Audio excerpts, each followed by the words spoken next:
de Jésus. Et vous pouvez vous asseoir. Et je vais parler un peu aujourd'hui sur... je ne sais même pas comment mettre un titre sur ce que je vais partager. Je vais parler un peu de la convoitise aujourd'hui. Un sujet étrange avant la conférence.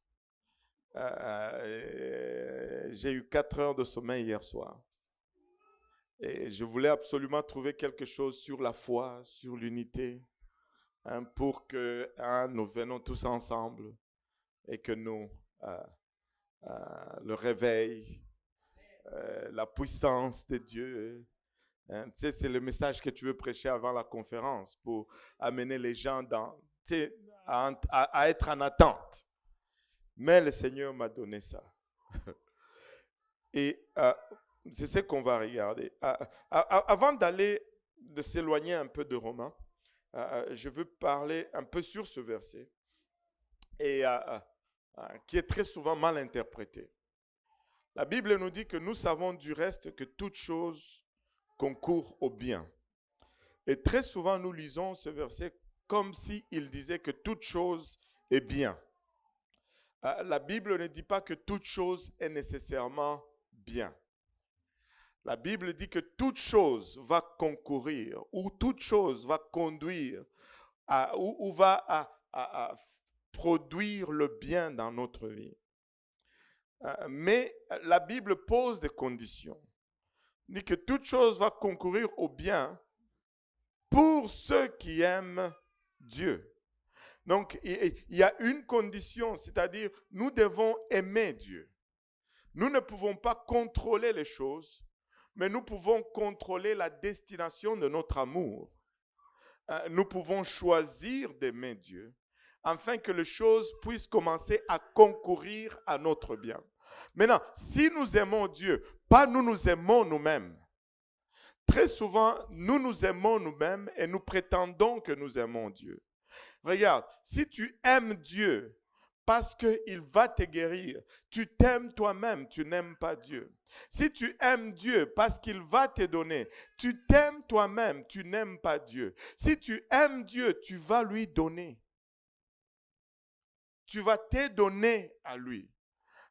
Aimer Dieu, ce n'est pas s'attendre à recevoir de lui. Nous confessons l'amour. Ça c'est la prostitution, en fait.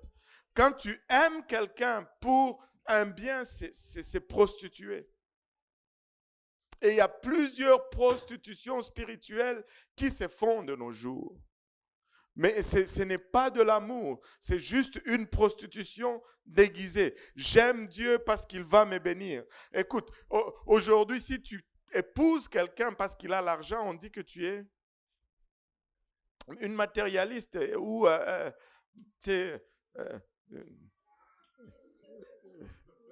quoi? Gigolo ou... Bon, tout ce que vous voulez. Donc, c'est la même chose quand on ne va pas vers Dieu parce qu'il va nous donner, mais si on l'aime, c'est parce qu'on va lui donner. Alors, pourquoi est-ce que sommes-nous si réticents à lui donner?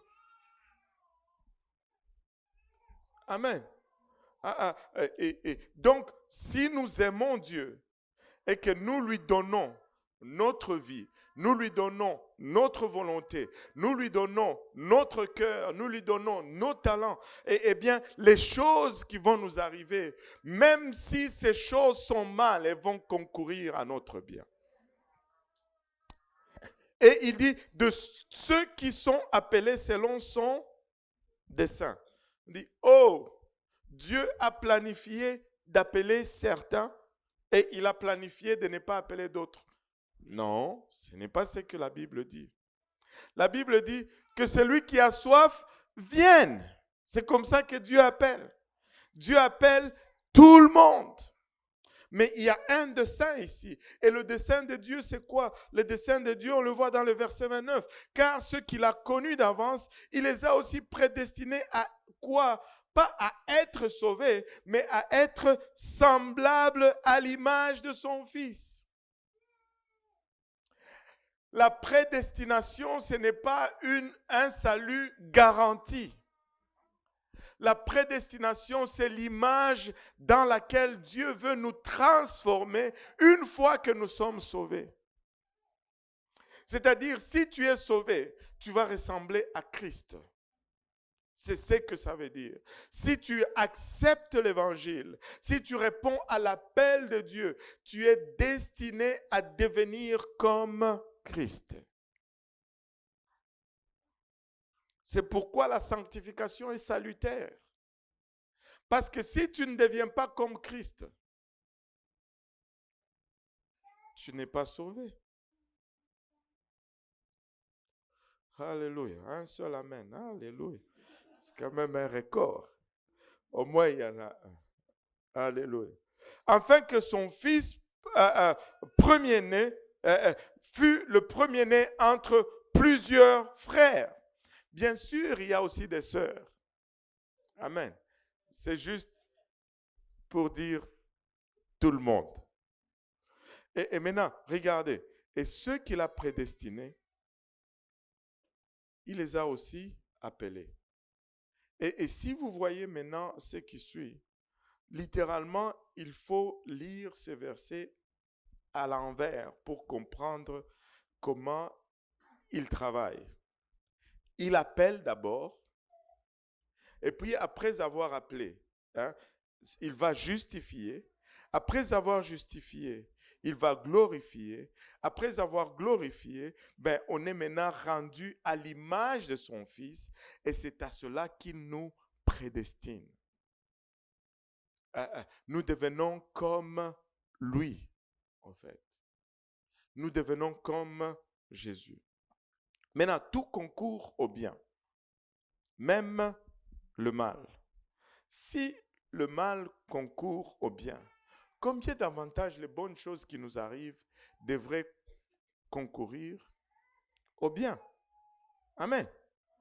Si même le mal produise le bien en nous au final, donc le bien devait produire le bien. Allô?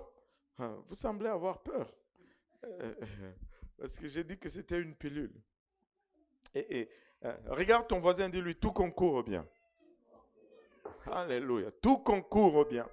Et on va reculer loin dans le temps. J'aime l'histoire de la délivrance d'Israël. C'est fascinant. Tu ne finis jamais d'étudier, de découvrir et de comprendre ce qui se passe lorsque Israël est délivré. Et tu y vois en détail le plan du salut et comment le Seigneur travaille toujours de la même façon. Vous savez, Israël a été sauvé par le moyen du sang.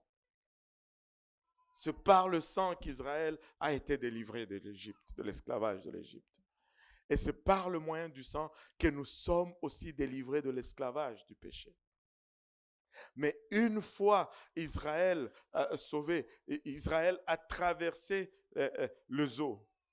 Nous aussi, nous avons traversé le Zo pour aller dans le lieu du salut. Mais avant d'entrer dans les lieux du salut, Israël a reçu ce qu'on appelle couramment la loi sur le mont Sinaï. Dieu ne leur a pas donné la loi alors qu'ils étaient esclaves. Amen. Dieu leur a donné la loi une fois qu'il les a délivrés. La loi, ce n'est pas pour les esclaves. La loi, c'est pour les gens libres. Et même dans notre subconscience, nous avons cela. Tu sais, dans nos pays où il y a la dictature, enfin, à part quelques-uns ne vont pas comprendre cela, mais la plupart d'entre nous comprenons cela. Au fait, nous vivons à la merci du président, fondateur et guide de la révolution. Et nous sommes littéralement ses esclaves. La loi, c'est sa volonté. Mais quand nous venons ici c'est un pays de loi. Et nous nous disons que c'est un pays libre. Parce que c'est un pays libre, la loi est effective. Mais dans nos pays où nous ne sommes pas libres, la loi ne sert à rien. Elle est écrite sur les livres là, mais qui regarde même les livres? On fait selon la volonté du gars là. Amen. La loi, c'est pour les libres. Mais maintenant, si Dieu t'a affranchi de l'esclavage du péché, il te donne la loi de la sanctification. Parce que tu es libre. Et si tu es libre, tu vas vivre selon cette loi. Mais si tu es encore esclave du péché, tu vas rejeter cette loi. Parce que la loi n'est pas pour les esclaves. Donc, quand on rejette la sanctification, c'est souvent parce qu'on est encore esclave du péché. Israël a été délivré d'une façon puissante.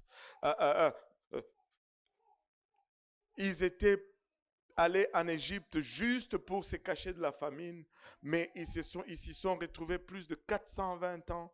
Et 420 ans après, plusieurs dynasties se sont succédées. Et 420 ans, on le retrouve esclave en Égypte. Et Dieu élève un homme, Moïse, et par la main puissante de Dieu, Israël est délivré. L'Égypte a été frappée de 9 plaies sans qu'il laisse partir Israël. Mais au 10e plaie, finalement, Pharaon a courbé la Chine. Et Israël est sorti glorieux et victorieux de l'Égypte. Et c'était un jour de réjouissance. Tu peux juste t'imaginer, je ne sais pas pour vous, mais des fois je laisse courir mon imagination. Quelques 2 millions. Les estimations, c'est entre 1,5 et 4,5 millions de gens. Parce qu'ils disent qu'il y avait au moins 620 000 hommes qui avaient plus de 20 ans capables de porter des armes. On ne parle pas des vieux, on ne parle pas des dames, on ne parle pas d'enfants, juste des hommes, 620 000. Et les estimations sont entre 1,5 et 4,5, dépendamment de quel érudit vous lisez. Mais imaginez-vous même 1 million de gens qui se mettent en route d'un coup. 1 million de gens. Même à Montréal, on est combien? 4 points, presque 4 millions maintenant. Et imaginez-vous 1 million de gens qui veulent quitter Montréal d'un coup. Imaginez-vous le trafic sur la 40. Tous, ils veulent aller en Alberta. Maintenant, on dirait que c'est le trafic est dans le sens contraire. Tout ce qu'ils sont partis, ils veulent maintenant retourner. Anyway, restons dans le sujet. Imaginez-vous le trafic. C'était phénoménal.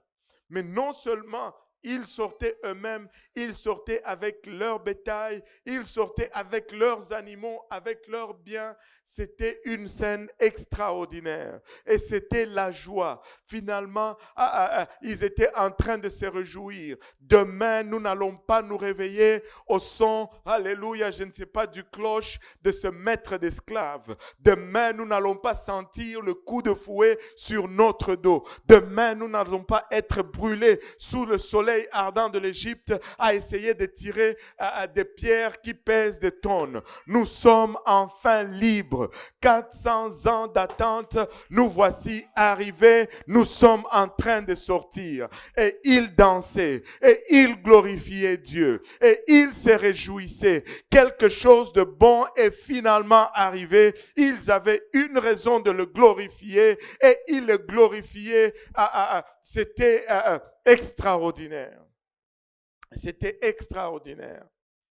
Plus de coups de fouet, plus de nourriture rationnée, plus de travail sans salaire.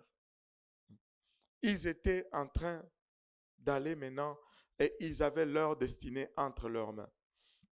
Ils sont sortis de là, ils étaient bloqués à la mer Rouge. Encore une fois, la main puissante de Dieu. Moïse lève le bâton. Imaginez-vous, si vous étiez là, qu'est-ce que vous alliez faire? Moïse lève le bâton. Et la mer se divise en deux. Il traverse dans le fond de la mer à pied sec. Ils sont de l'autre côté. L'ennemi essaye de le poursuivre. Alléluia. Et Moïse étend encore le bâton. Et là, le vent souffle dans le sens contraire. Et l'eau qui s'était divisée recouvre tous les ennemis. Et les cavaliers et leurs chevaux, leurs chars sont engloutis. Encore une fois, un autre moment de réjouissance, un autre moment de victoire, un autre moment de gloire, et c'était là devant leurs yeux. Ce n'était pas des choses qui étaient transmises d'une génération à une autre. Ils vivaient cela, ils voyaient cela, ils voyaient la puissance et la grandeur de Dieu, et ils se sont réjouis, et avec raison, ils se sont réjouis. Mais, ce n'était pas très longtemps après. Dans le livre de Nombres, chapitre 11, c'est là où je voulais nous amener aujourd'hui. Le livre de Nombres, chapitre 11, la Bible nous dit, le peuple murmura, et cela déplut aux oreilles l'Éternel, lorsque l'Éternel l'entendit. Sa colère s'enflamma, le feu de l'Éternel s'alluma parmi eux et dévora l'extrémité du camp. Le peuple cria à Moïse. Moïse pria l'Éternel et le feu s'arrêta. On donna à ces lieux le nom de Taber parce que le feu de l'Éternel s'était allumé parmi eux. Qui nous donnera de la viande à manger? Et je devais tourner à la version Osterval. Je ne sais pas s'ils ont la version Osterval dans la projection. Pour essayer de trouver un peu un sens plus profond à cette portion d'écriture. La version d'Osterval se lit comme suite. Nombre 11, verset 1. Or, le peuple fut comme des gens qui se plaignent du malheur aux oreilles de l'Éternel. Je ne sais pas pour vous, après une si forte délivrance, après une si grande démonstration de la puissance de Dieu, après une si grande exposition de la gloire de Dieu, comment sont-ils passés de réjouissance à murmurer ou à se plaindre d'un malheur? Où était le malheur? C'était quoi le malheur dans tout cela? Le malheur, c'est qu'ils étaient délivrés. Le malheur, c'est qu'ils étaient en route vers la terre promise. Et je pense que le problème se trouve vraiment dans le verset 4. Il dit, le ramassis de gens qui se trouvaient au milieu d'Israël fut saisi de convoitise. Et même les enfants d'Israël recommencèrent à pleurer et dire, qui nous donnera de la viande à manger? Et le mot-clé, c'est ce convoitise. Et je veux parler un peu sur la convoitise aujourd'hui.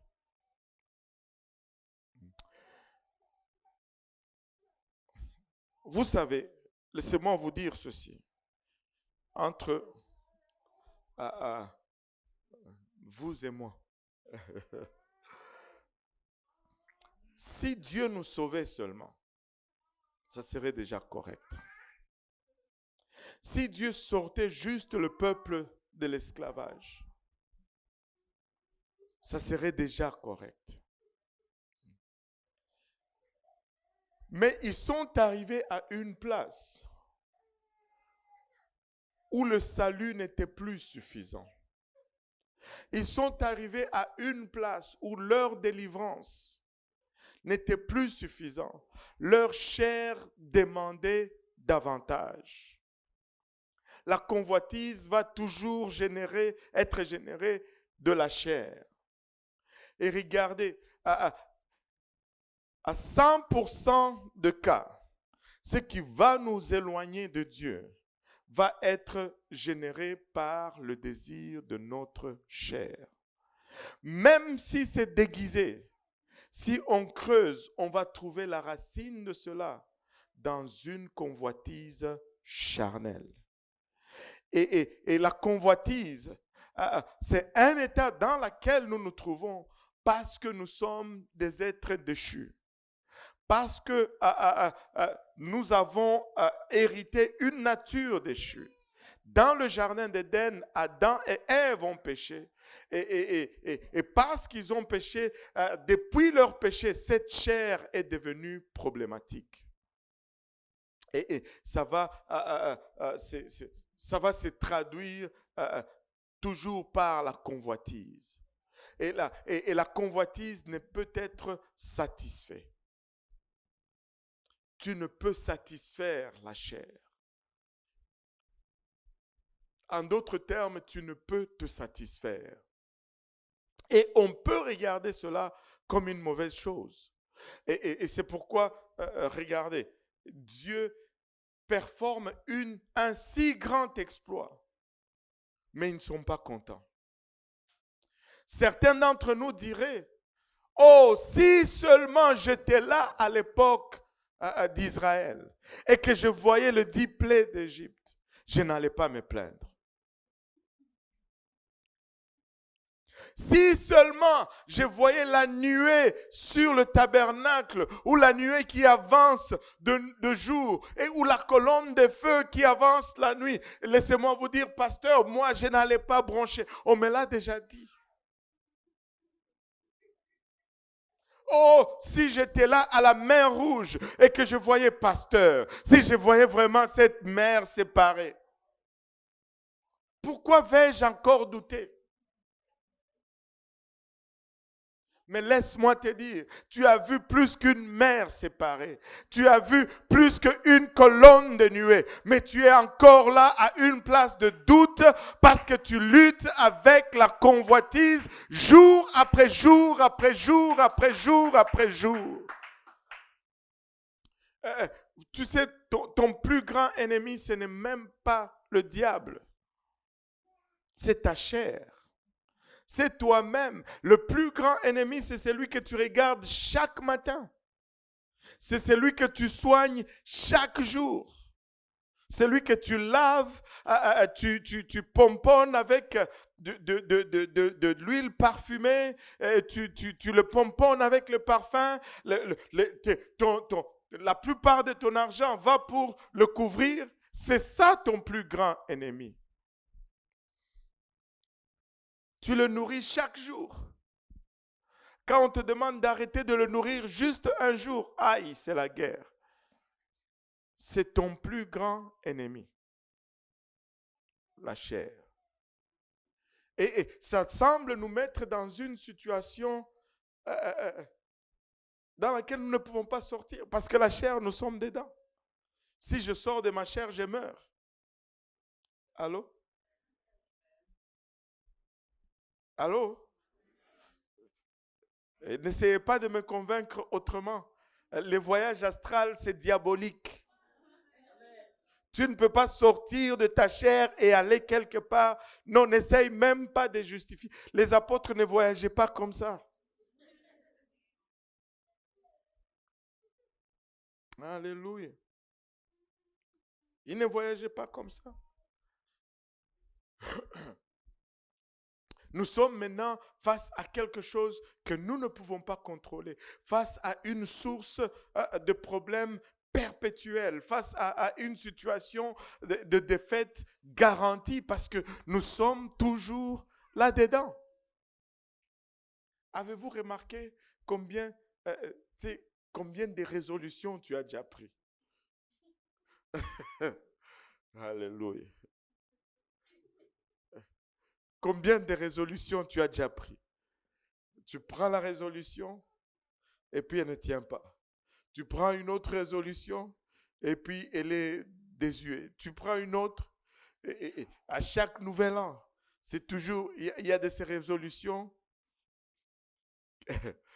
Pourquoi? Parce que la chair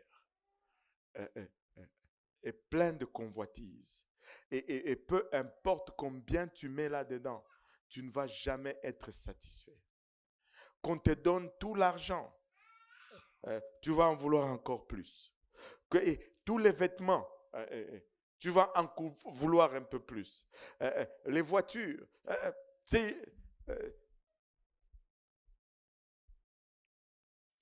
je vais vous avouer une chose. J'étais au garage, je pense que c'était mardi, faire un changement d'huile. Et pendant que j'attendais mon changement d'huile, je suis allé, je devais attendre 1 heure. Donc, je suis allé regarder les voitures qui étaient là. J'ai regardé les minivans. Waouh! Minivan, Dodge Caravan. Hey, moi, je suis Dodge Caravan. Si vous voulez acheter Honda, achetez vous-même. Moi, je préfère garder mon argent dans la poche et en donner le moins possible au concessionnaire. Et là, si je regarde, waouh, la Dodge Caravan. Tu sais, et on a toujours une façon de trouver les excuses pour que on ne dise pas que c'est notre convoitise. Hein. Je regarde la Dodge Caravan. J'ai dit, bon, ça, oui, j'ai même, techniquement, j'ai même oublié, ça fait combien de temps qu'on a celle qu'on a. Pourquoi? La convoitise. Là, je regarde, je dis, ça ferait bien plaisir à ma femme d'avoir. Seigneur, c'est pas pour moi, c'est pour ma femme. Hein. Et c'est là l'astuce. Là, j'appelle ma femme. Je dis, mais maman, ça fait combien de temps qu'on a notre minivan? Elle dit, mais ça fait à peine 2 ans. Je dis, tu es sûr? La convoitise de la chair. Tu ne seras jamais satisfait. Et c'est un problème perpétuel. Tu vas toujours vouloir. Maintenant, on fait comment? On a ces problèmes. Comment est-ce qu'on va le résoudre? Écoute, laissez-moi vous dire ceci. Tu ne peux peut-être pas vaincre ces problèmes, mais tu peux faire que ces problèmes commencent à fonctionner à ton avantage. Tu peux tourner juste la table. Et c'est ce que le Seigneur a fait. Le diable, laissez-moi vous dire ceci. Le diable est venu voir l'homme dans le jardin d'Éden. Il a vu, wow, il est à l'image de Dieu. Je vais le corrompre. Et je vais tellement gâter cette image qu'on ne va pas reconnaître Dieu dans cela. Et le diable est venu dans le jardin, il a séduit Adam et Adam est tombé. Et là, la chair, l'homme, cet homme qui était la créature suprême de Dieu, est devenu complètement corrompu. Et la chair est devenue juste l'outil, la chose la plus corrompue possible. Mais Dieu est venu. Il n'a pas écrasé la chair. Il a pris la même chair et il l'a tournée à son avantage. C'est avec la même chair que Jésus-Christ a vaincu le diable. Il ne s'est pas fait une autre chair. Il a pris la même chair comme toi et moi, mais il a juste tourné à son avantage. Mais quand est-ce qu'il a fait ça? Regardez ceci. La bataille de la chair a été perdue par Adam et Ève dans un jardin. Et la bataille de la chair a été gagnée par Jésus-Christ dans un jardin également. Là où Adam et Ève ont dit, wow, nous allons faire selon notre désir. Jésus-Christ est venu et il a dit, non pas ma volonté, mais que ta volonté. Non pas mon désir, mais que ton désir. Alléluia. Écoutez, tu peux tourner, alléluia, cette bataille de convoitise lorsque tu la remets entre les mains du Seigneur. Tu sais, cette insatisfaction que nous avons, si nous le remettons entre les mains du Seigneur, notre problème ne va plus être parce que nous ne sommes pas satisfaits. Parce que si alléluia, j'ai une chair déchue, et que je ne suis pas satisfait et que mon désir se pose sur Dieu, je ne serai jamais satisfait de ce que Dieu me donne. Je vais toujours désirer davantage de Dieu. Si c'est de la présence de Dieu que je décide de faire l'objet de ma convoitise, je vais désirer encore plus la présence de Dieu. Je vais désirer encore plus la parole de Dieu. Je vais désirer encore plus l'adoration de Dieu. Tu peux changer le problème de ta convoitise si tu changes l'objectif de ta convoitise. Le problème n'est pas que nous avons une convoitise. Le problème n'est pas que nous soyons des êtres insatisfaits. Le problème, c'est que qu'est-ce que nous allons choisir de nous remplir avec. Si nous décidons de nous remplir de Dieu, ce n'est plus un problème. Ça joue à notre avantage. Ça joue à notre avantage. Mais nous devons arriver à une place où nous allons mettre Dieu en premier.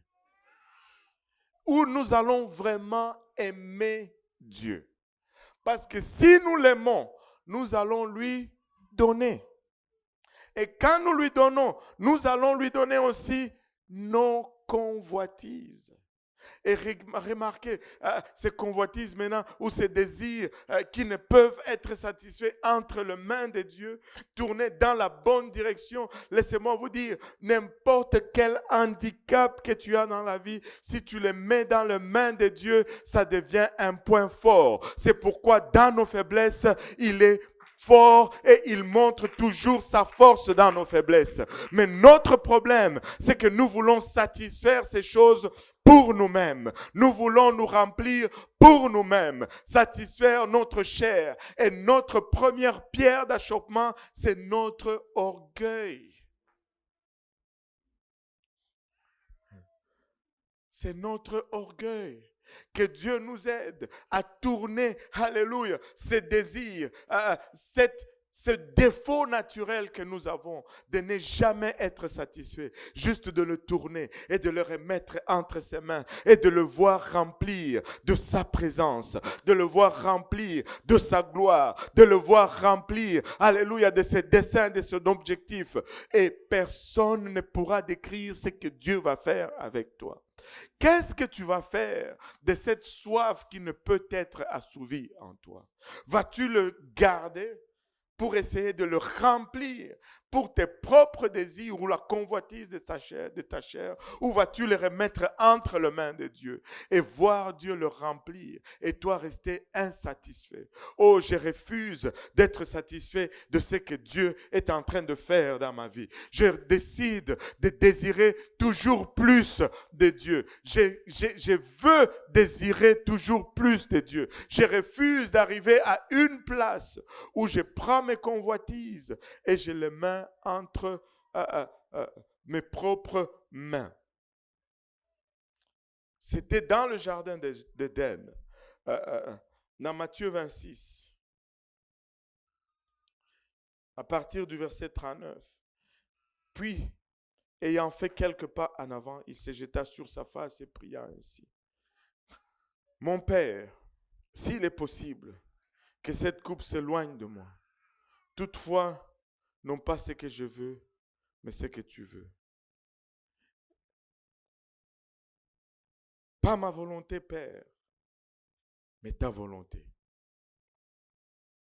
Pas ma volonté, Père, mais ta volonté. Nous devons arriver à une place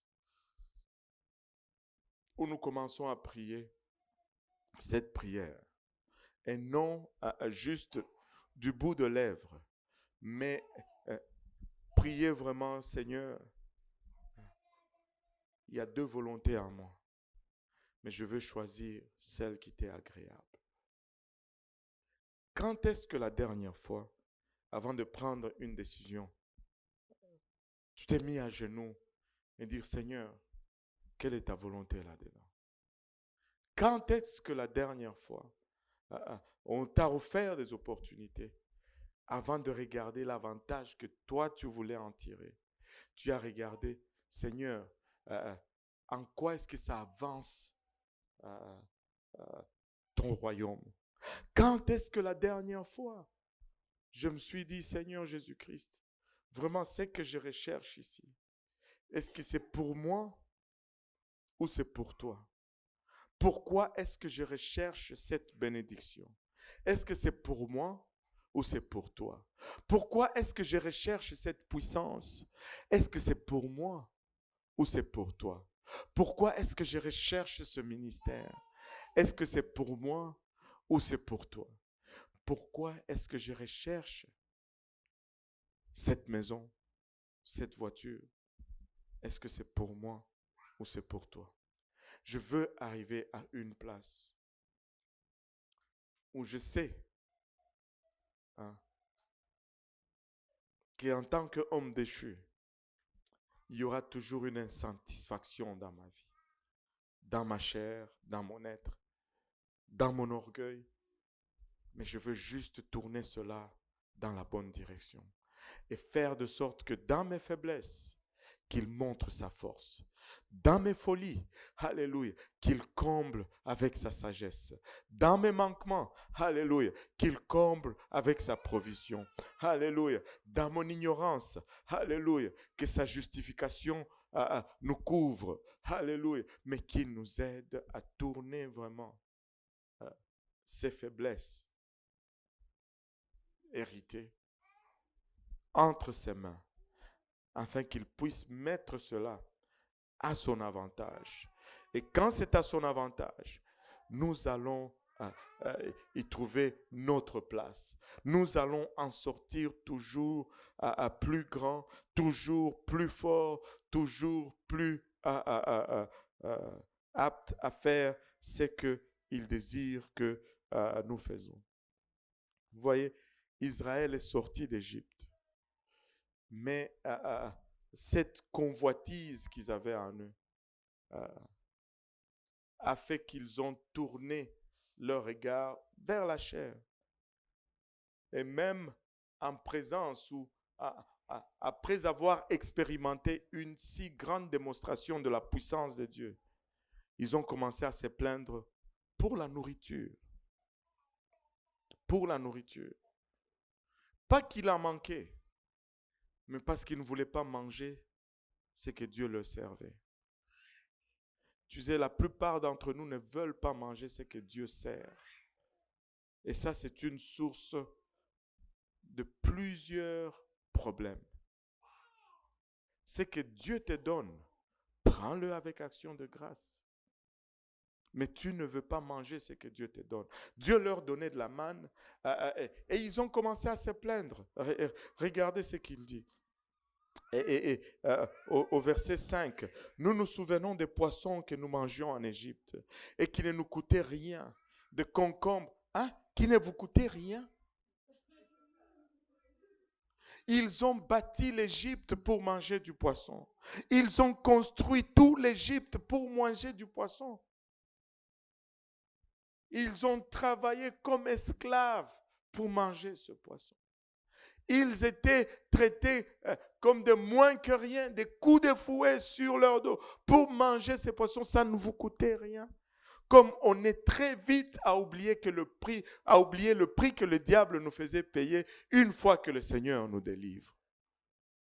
Dès que le Seigneur nous délivre, quand nous étions encore dans le péché, nous pouvions voir comment c'était pas bon. Mais dès que Dieu nous délivre, moi, je ne sais pas si je vais rester dans l'église. Ah bon?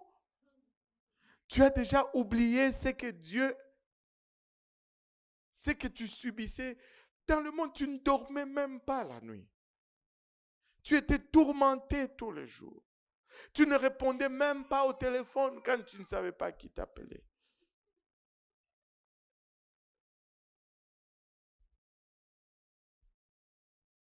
Certaines personnes, tu évitais à gauche et à droite.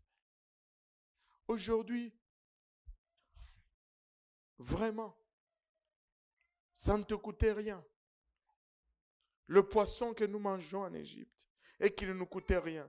Des concombres, des melons, des poireaux, des oignons et des...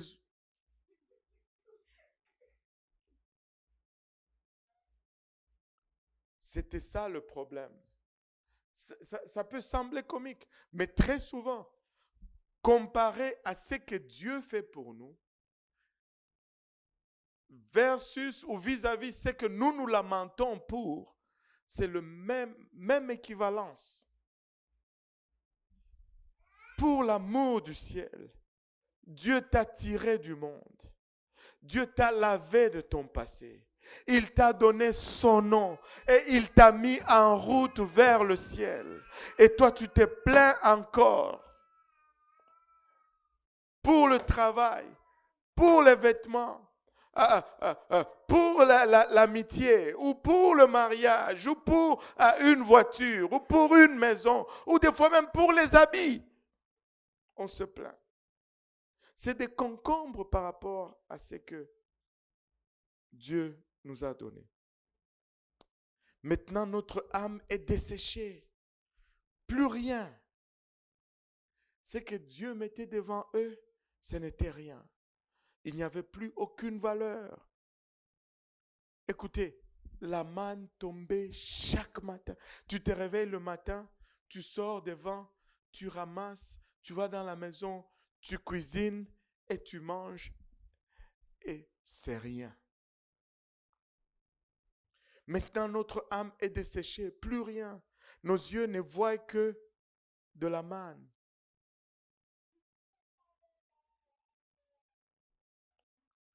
Nos yeux ne voient que de la manne. Pourquoi? Parce qu'ils étaient délivrés de l'Égypte, mais leurs yeux étaient encore en Égypte. Ils ne regardaient plus ce que Dieu était en train de faire. Écoutez, il y a de ce moments où tu dois juste tourner tes désirs vers Dieu et laisse-le remplir ses convoitises.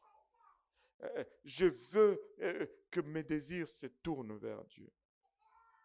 Et Dieu en en avait marre à la fin. Dieu peut en avoir marre de nos complaintes. Dieu peut être fatigué du fait que nous nous plaignons toujours des mêmes choses. Et qu'est-ce qu'il dit à Moïse au verset 18? Tu diras au peuple, sanctifiez-vous pour demain et vous mangerez de la viande. Et ce n'est pas une bonne chose quand Dieu commence à donner dans ce sens-là. C'est pourquoi quand tu reçois quelque chose de Dieu, demande-toi toujours, mais c'est dans quel esprit j'ai reçu ceci? Il dit, sanctifiez-vous pour demain, vous mangerez de la viande, puisque vous avez pleuré aux oreilles de l'Éternel en disant, qui nous fera manger de la viande? Car nous étions bien en Égypte. L'Éternel vous donnera de la viande et vous en mangerez. Vous en mangerez non pas un jour, ni 2 jours, ni 5 jours, ni 10 jours, ni 20 jours, mais un mois en entier. Vous allez avoir de la viande pour un mois. Vous vous êtes tellement plein, je vais vous donner de la viande. Et vous allez en avoir pour un mois. Il n'y aura que ça. Moïse était étonné. Il dit, mais Moïse dit au verset 21, 600 000 hommes de pied forment le peuple au milieu duquel je suis. Il parle juste des hommes forts de bataille, 600 000 hommes de pied. Tu dis, je leur donnerai de la viande et ils en mangeront un mois en entier. Même Moïse lui-même était dubitatif. Il dit, Seigneur, même toi-même, on a presque 1 million. Il n'y a pas de yacenza ici dans le désert. Même s'il y avait un yacenza, même 2, la viande tous les jours pour tous ces hommes, même si on égorgeait les bétails et tout ça, comment on va faire? Est-ce qu'on va égorger assez de brebis? L'Éternel dit, attends seulement. Et il a commencé à pleuvoir des cailles. Et les gens étaient contents. Mais regardez ceci. Au verset 33, comme la chair était encore entre leurs dents et sans être mâchée, la colère de l'Éternel s'enflamma contre le peuple. L'Éternel frappa le peuple d'une très grande plaie. Tout ceci juste à cause de la convoitise. Ils étaient déjà sauvés. Ils étaient déjà en route vers le ciel. Mais leur désir n'était pas encore à la bonne place.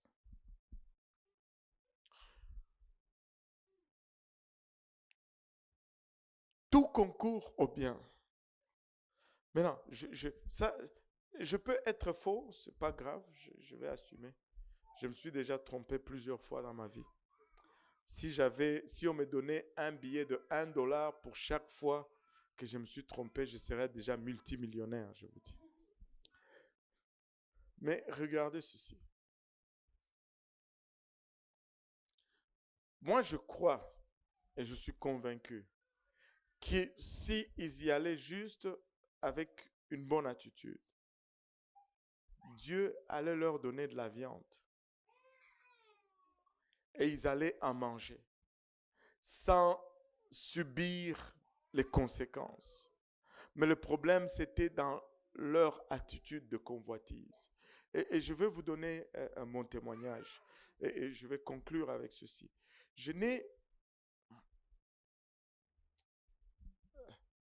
Ça va faire l'année prochaine, au mois de mai, ça va faire 30 ans que je suis au Canada. Je n'ai jamais manqué de travail. Jamais, jamais, alors jamais. Mais je n'ai jamais non plus pleuré pour le travail devant Dieu. Mais tout ce qu'il m'a donné, je l'ai toujours fait. Même si je n'étais pas dans la pleine vérité. Je vous dis, je n'ai jamais plaidé, « Oh Seigneur, je veux ce travail, donne-moi, donne-moi. » Non, non. J'ai toujours exprimé un désir simple dans le cœur. Et Dieu me l'a toujours donné. Je vous dis, quand j'étais engagé chez CAE, j'étais à la maison. Quelqu'un m'appelle. Il me dit, « Toi, tu étudies en aéronautique. On est en train d'engager chez CAE. Envoie ton CV. » Il me donne l'information. J'envoie. Depuis qu'il m'a appelé jusqu'à aujourd'hui, je n'ai même jamais rencontré physiquement la personne. Et ils me disent, oui, ils engagent. Je suis allé pour passer le premier examen. On était à 1500 personnes. Ils devaient prendre 60 personnes. J'étais comme, oh boy. Mais on a fait ce premier examen. Et je vais vous dire, je sortais de la compagnie. Et je voyais les employés qui passaient leur carte. Et puis les portes s'ouvraient. Et je me suis juste dit dans mon cœur, un jour, je vais passer aussi ma carte comme ça. Et c'est tout. Et le reste était fini. Dieu m'a donné le travail. Et il y avait 3 étapes. Et après, c'était, OK, vous faites l'examen. Si on vous appelle, si on ne vous appelle pas, qu'on vous envoie une lettre, ça veut dire c'est fini. Si on vous appelle par téléphone, ça veut dire que vous êtes qualifié pour la prochaine étape. Et ces jours-là, personne ne voulait regarder dans la boîte à lettres. Pour 1 semaine et demie, tu prenais les lettres, tu disais... Et quand le téléphone sonnait, tu étais là. Et finalement, ils ont appelé. Oh, Monsieur Dieudonné, c'est CAE. Alléluia. Monsieur Dieudonné, c'est CAE. Alléluia. Jusqu'à la 3e fois, Monsieur Dieudonné, c'est CAE. Vous devez aller faire vos examens médicaux. Alléluia. Et ce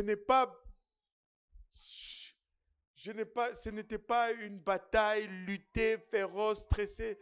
Mais le problème, c'est que vis seulement pour Dieu.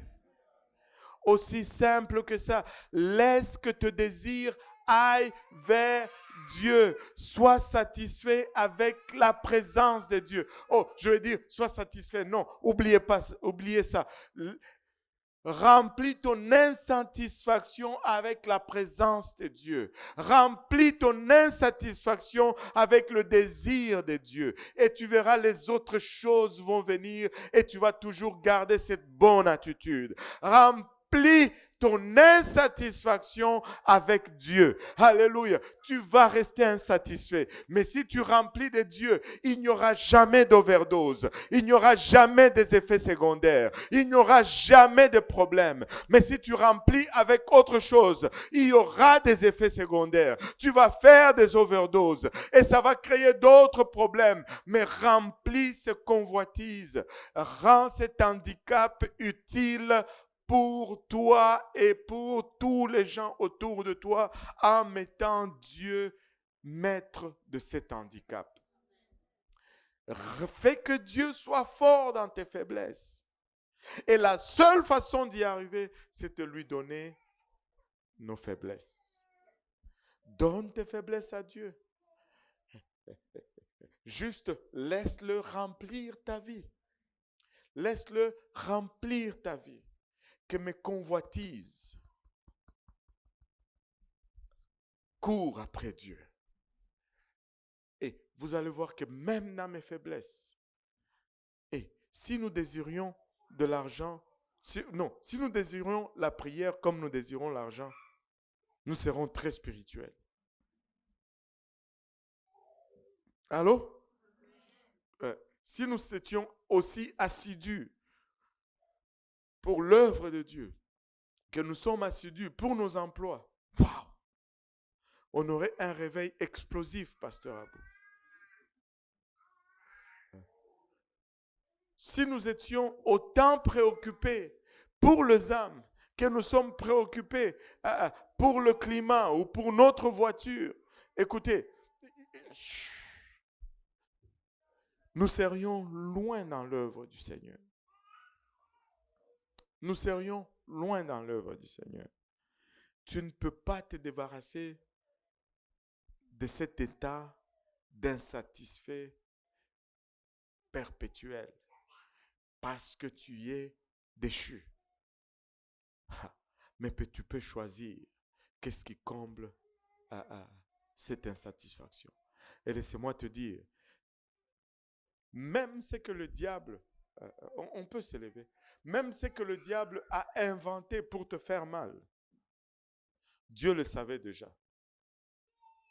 C'est pourquoi il peut le tourner à ton avantage. C'est pourquoi quand le diable le faisait, il le laissait faire. Il disait, fais seulement. Fais seulement. Parce que vu que nous sommes des êtres insatisfaits perpétuellement, nous sommes juste appropriés. Nous sommes juste appropriés pour aller de pair avec un Dieu infini. Parce que lui, il peut toujours faire continuellement. Il peut toujours faire davantage. Dieu a en réserve plus que ton insatisfaction peut jamais contenir. Si tu demeures insatisfait, Dieu demeure capable toujours de te rencontrer du temps que tu lui laisses ses convoitises entre les mains. Nous servons un Dieu infini. Nous servons un Dieu infini. Il est illimité dans ses ressources. Et tu peux être illimité dans ton insatisfaction. Il est illimité dans ses ressources. Mais tourne cette insatisfaction à la bonne place. Et Dieu va le combler continuellement. Dieu va le combler, alléluia, continuellement. Dieu va le combler continuellement. L'appel à l'autel aujourd'hui va être comme suite. Si tu désires vraiment donner tes insatisfactions à Dieu, je t'invite à venir en avant. Si tu veux vraiment qu'il change ces désirs que nous avons à toujours vouloir plus, qu'il le comble de sa présence. Nous ne voulons pas le combler avec ce que nous faisons, mais qu'il lui le comble avec sa présence.